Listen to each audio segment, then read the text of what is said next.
Morning.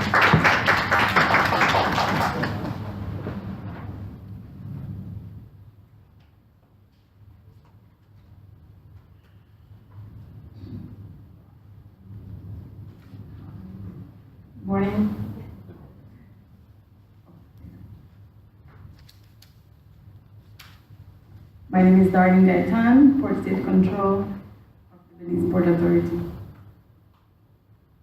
So a brief outline to the presentation is basically from the guidelines that we had from you guys, the outline. So when it comes to our flag state, we have 987 vessels registered to Belizean flag. Most of them fall, if you notice, the category miscellaneous, and that refers to, for example, bunker barge, catamaran work boats, multi-purpose working vessels, and that kind of vessel. And so we come to ships calling to port. Most of the ships calling to port, this is data from 2012 to 2016. You'll notice most of them are cruise ships, followed by cargo ships, and then tankers, pleasure crafts are very minimal. We are signatory to a list of IMO conventions, one of which, of course, is the MARPOL Annex 6.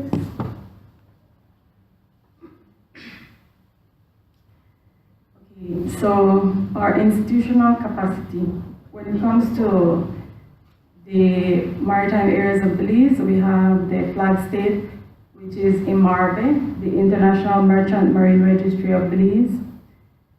And when it comes to their human capacity, in their technical department, they count with 2 individuals, 1 marine engineer and 1 ocean engineer, which is based in Belize City, their head office. The port state is under the Belize Port Authority, and we count with 6 port state control officers. We are a member of the CMOU, and so we participate in their trainings that they have.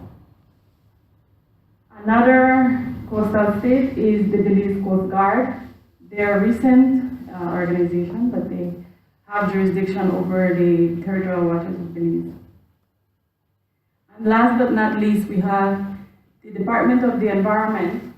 In terms of human resources, they have an environmental enforcement and compliance monitoring unit, which is comprised of 4 persons.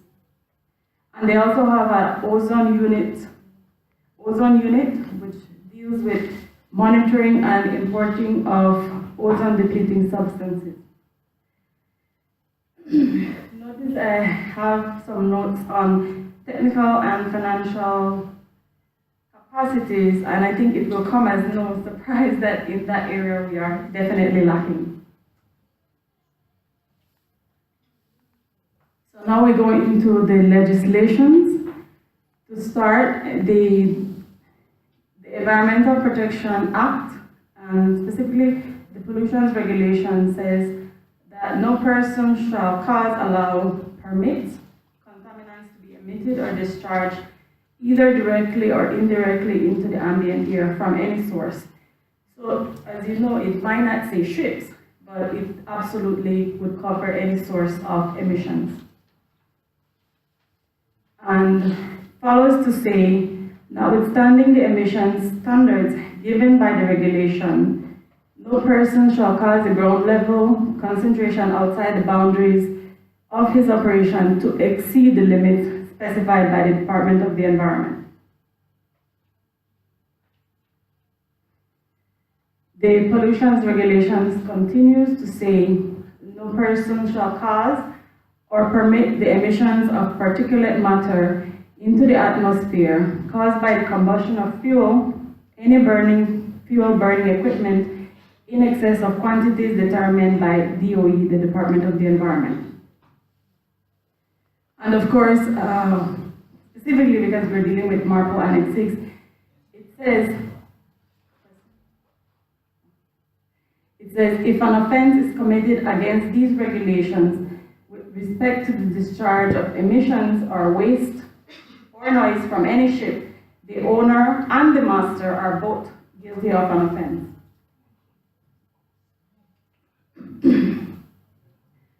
So the Belize Coast Guard, as I said, is a recent organization. However, they are given the powers and jurisdictions to enforce any of our coastal related laws. And these include laws relating to marine resources and environmental protection, marine pollution, and enforcement of all marine conventions that the state is party to, including but not limited to SOLAS, MARPOL, UNCLOS, STCW, ISM, ISPS, tonnage, and load line.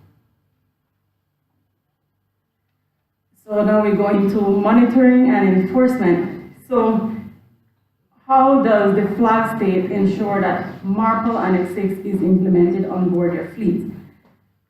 So the flag requires that all ships implement and comply with MARPOL where applicable through the use of a recognized organization. The role of port state control then is that we include MARPOL in its entirety where applicable in our inspections of foreign vessels coming to port.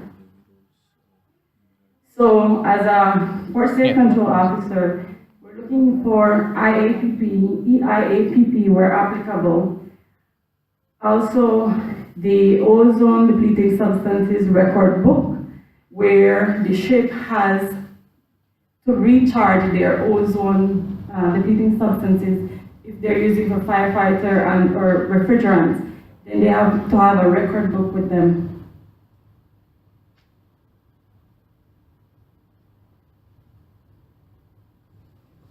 Okay, and so under the port state control, vessels, foreign vessels that call to port, if they're not compliant to MARPOL, they see themselves faced with either detention, they have to wait in port until the deficiency is rectified. However, the deficiency may be viewed as severe or not true. Well, that's very to the interpretation of the officer himself or herself. Okay, so in terms of technology, the first 4 points there, we have none. So that's why I said, technologically wise, we are absolutely lacking. That's a fact. So we have no incentives, we have no data collection mechanism, we have no ongoing research on energy efficiency as it is. And lastly, the existing reporting system for vessels arriving and departing territorial waters is that they must submit prior to arriving, 48 hours in advance, they must submit to the Port Authority a notice of arrival that you'll see in the following slide.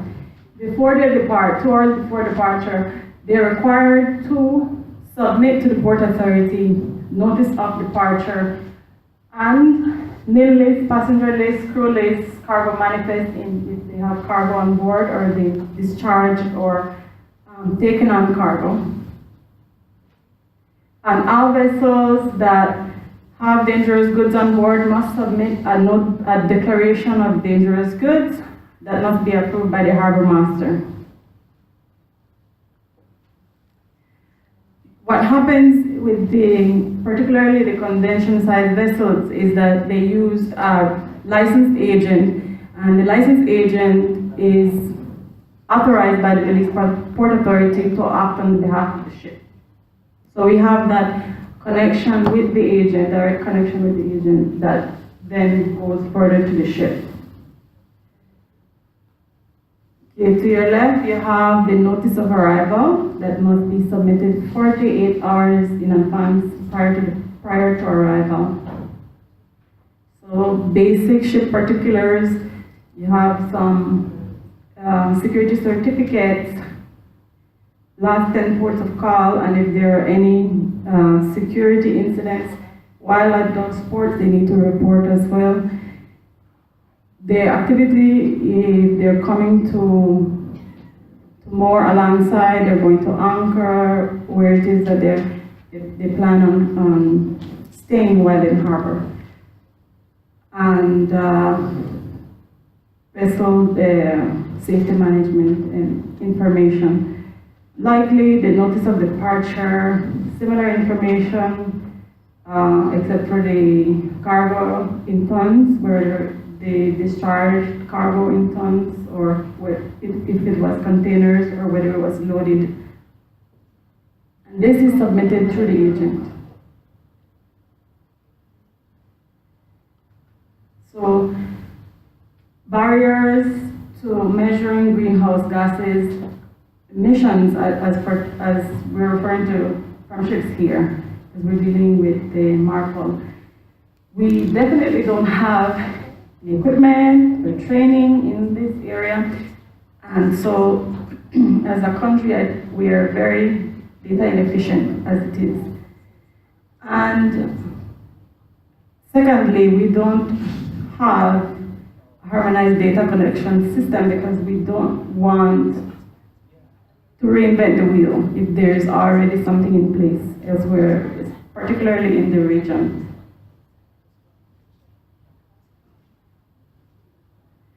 So as it relates to MARPOL Annex 6, some of the initiatives that are now being taken, and in the National Environmental Policy and Strategy 2014 to 2024, identified certain areas of environmental concern. And one of those areas is marine pollution. And so the strategy that they set forward to work towards as a goal is to adopt the Marine Pollution Bill 2013. And this bill aims to harmonize the commitments that the country has made in the ratification of several international marine pollution conventions, including UNCLOS, oil pollution by dumping of waste and other matters, 1972, MARPOL, of course. So the marine pollution bill still is in the draft phase. It has not made it to cabinet as yet. And secondly, there is a move in the Caribbean to address the inadequacies of port reception facilities. So currently we have a draft PRF legislation that is taken from the MARPOL model legislation on PRF. And this we're working closely with the Regional Activity Center, Regional Maritime Pollution Emergency ROC, REM, I don't know, but yes, REM. And so actually the following week we're expecting Keith Donahue from ROC, REM, to discuss the nation's position on whether we want to tackle our obligations of PRF as a region, as was discussed in one of our workshops, as a region, or if you want to tackle it individually. So if we sign on to MARPOL 1 to 5, then we must have PRFs, adequate PRFs for ships to discharge their waste. As it is right now, I think we're looking more towards the regional, since we're small island developing states and we may not have that capacity to install 1 to 6, except for the Annex 3, which is card in bulk, I believe. So it's looking more towards the direction of a regional approach rather than individual countries. So when it comes to opportunities and partnerships that we see at we present at the MTCC is, first of all, learning from our partners, because we have similar economies, similar geographies, histories, so what works for you may possibly work for us as well. So we want to learn from our partners or the region on a whole. And secondly, I have legislation drafting because the process for enacting policy or an act in Belize is really lengthy. So I'm not sure if it lies in the political will, or perhaps maybe we need to be more creative with the way we go about the process. So maybe we need to look at that. And some of the things we're learning through this forum as well are incentives, what incentives you can give your flag or your port or your ships calling to port as relate to their voluntary compliance now, or future if they want to comply while going to port and getting some form of incentive for using greener fuel or greener technologies. So that's something that we can learn as well from this kind of collaboration. And lastly, the harmonized data gathering, because as small island developing states, we may not have the bargaining power alone. So if we come together, you have more of a bargaining chip to play. Especially if we're looking to be designated as an ECA, we need to have a harmonized data gathering, at least from our standpoint that the data is valid at the collection process. And that concludes my presentation. Thank you. Questions?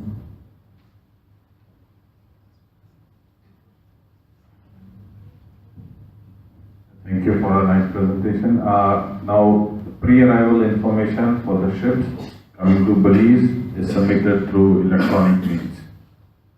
The one which you shared, right? Yes, the notice of arrival? Notice of arrival. Yes.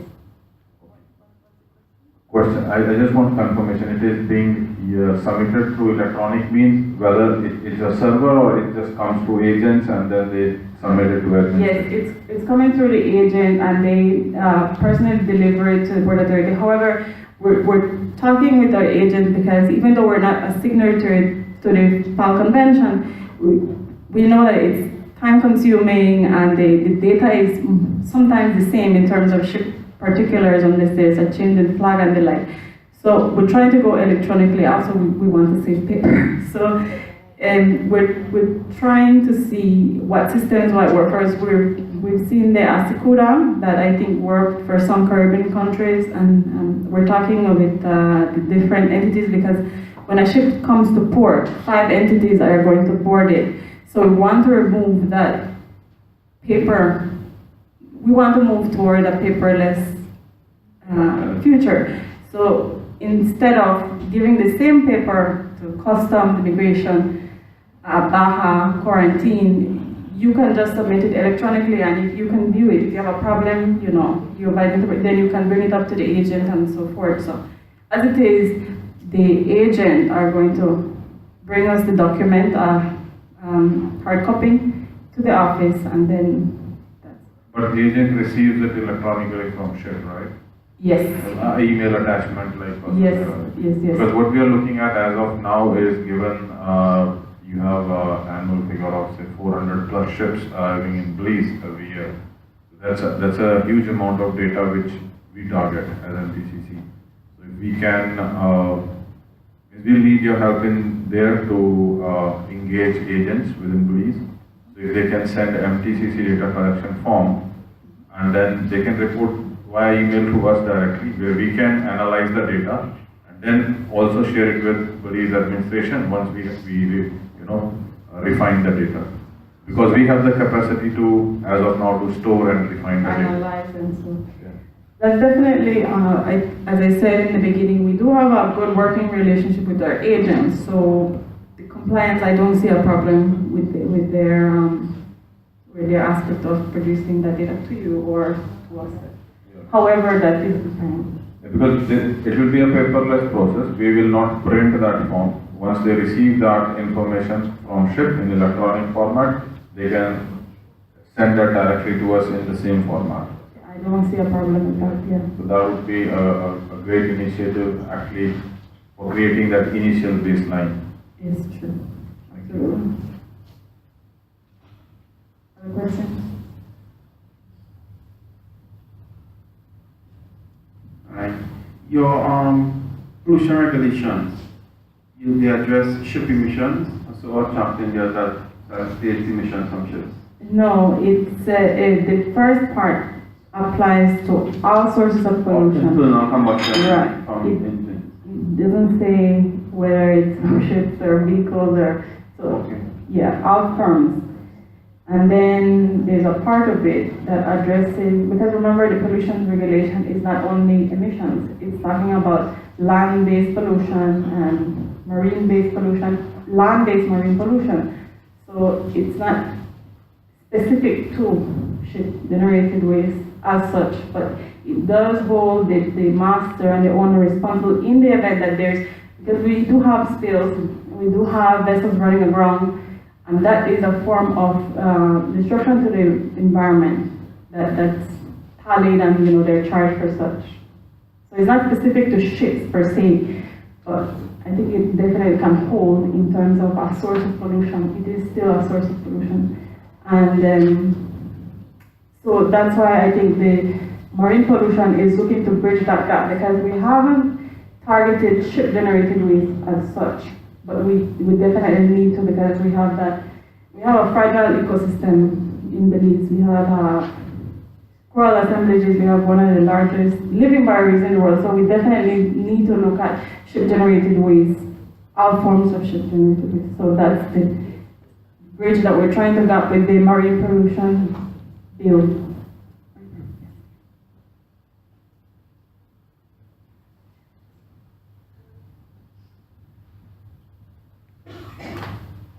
Actually, I have two questions. When you mentioned about the discharge from ships, my thought was what penalties, say for instance there's a breach of that, what are the penalties that are applied? Yes. There's, for each penalty, if there is no penalty specified below, then there is a general penalty, and the Department of the Environment bases if they can monetarily say that the damage you caused is 30,000, because they have their evaluation techniques. So if they assess your damage to be 30,000, you're going to be charged 3 times the amount of damage assessed if they can determine that damage. However, if they can't determine the damage and you proceed to court, the fines go from 5,000 to 125,000, I believe it was. So there's a range. Okay.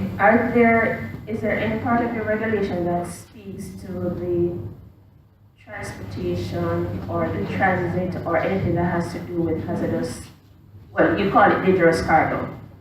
We call it hazardous waste in some instances. We do have a hazardous waste regulations, and I would think it does, but I am not from the Department of the Environment, so I can tell you specifically as to what waste, but it definitely categorizes what is hazardous waste, and so of course care should be taken while transporting hazardous waste, because if you are going to pollute, then you're going to be charged for such pollution as well.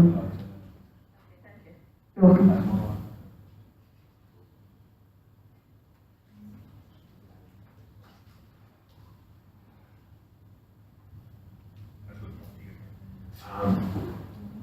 In regards for your marine park, I know it's a very extensive area you have in Belize and the importance it is to you. With the possible offenses for discharge of greenhouse gases, but particularly the NOx, which can result in acidic rain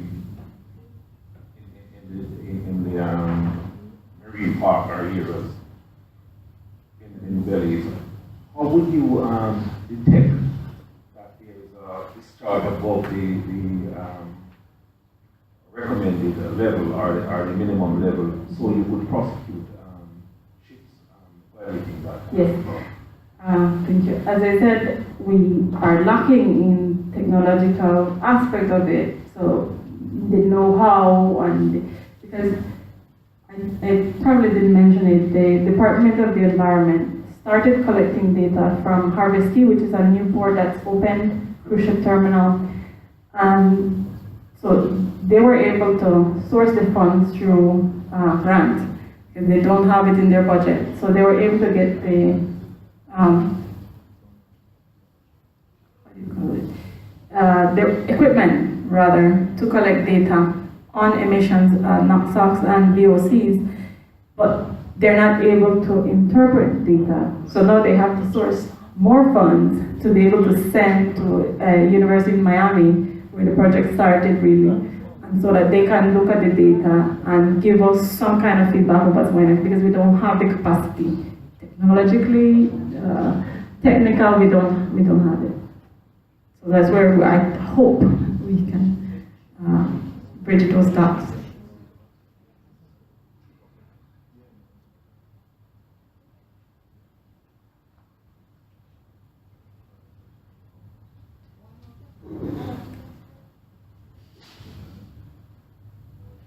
Good morning.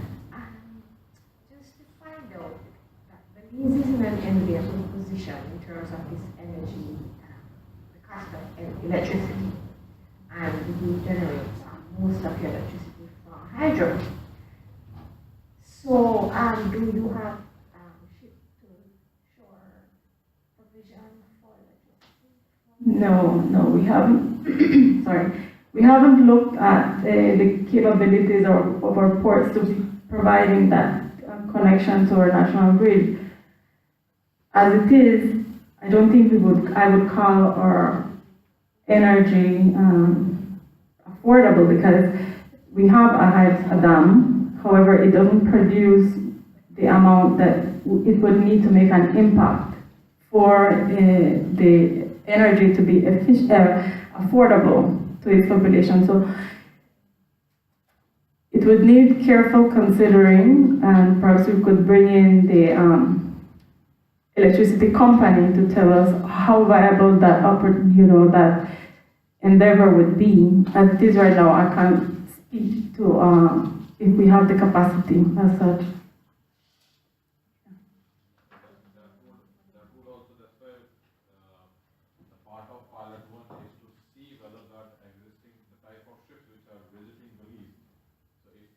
Have that OPS option available, because any investment in that kind of shore-based facility has to come based on some data. So if they see that like 432 calls in last year in Belize, if we see at least 50% ships have that OPS existing, so it would make sense in going in that direction. Otherwise, you can look into even if we have affordable power in any of the territory, and if you want to look into OPS system, but if the ships visiting don't have that technology, that won't suffice. You have to either bring in legislation or again regulate that they come up with that option. So that's why again we are going back to the same point. We need that data to make such decisions. That what should be our priority. Any more questions?